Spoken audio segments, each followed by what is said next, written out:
He's intrepid, but a tad bit forgetful. In the children's book, Remember 10 with Explorer Ben, Professor of Psychology, Dr. Tracy Alloway, through her research, she helps the author write about Explorer Ben, who sets off on a big adventure through the jungle, caves, and deserts on different methods of transportation. But the thing of it is, he keeps forgetting things along the way. Dr. Alloway's research helps children learn to remember through fun memory games and new memory tips. And she is joining us now. Dr. Alloway, it's so good to see you.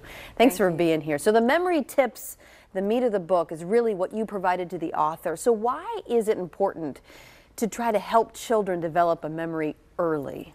I think it's so important because I can't even count the number of times I've had conversations with parents, and as a parent myself, you know, where you say, I told him to get this from his room, and he comes back and says, what am I supposed to do, Mom?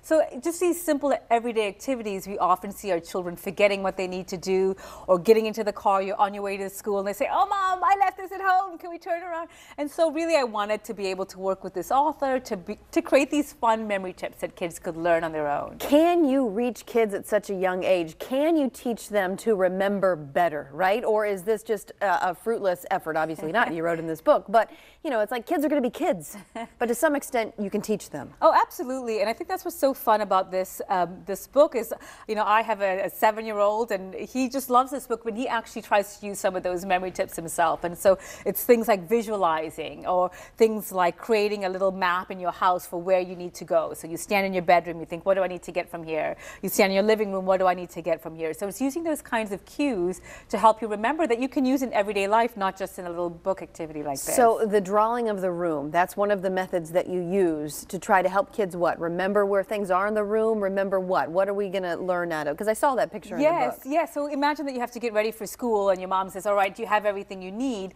Without any cues, so it's up to the child to think, okay, in the bedroom, what do I need to get? Is my backpack there? That's what I remember. In the living room, what do I need to get? Well, my shoes are there. That's what I need to get. So you use the room as this kind of external trigger, external cue to help you remember all those objects. And research shows that it's so much easier to remember those objects compared to if we're just standing in front of the door or standing in the car and thinking, oh, I know I had to get all these things, but what were those things? So the room acts as a cue to help trigger that memory. What's another good tip in the waning minute or so that we have that parents can start to use with their kids to help them remember better? Create a song. And so one of the tips in there to help Explorer Ben remember is that we put a little rhyme to Twinkle Twinkle Little Star. And so let's say you're trying to help them remember well, we do that all the time with teaching, whether it's the alphabet or word endings or multiplication tables.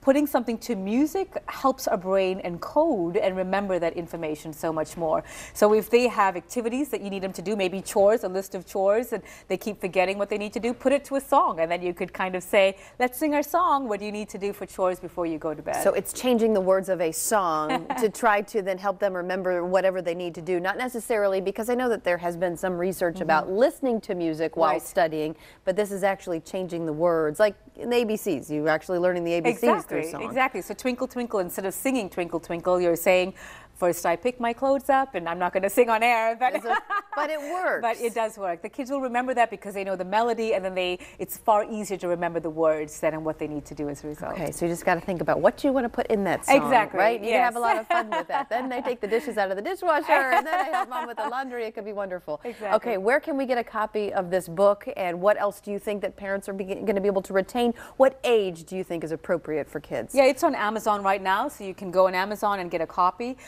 This is meant for young kids as young as 5 or 6.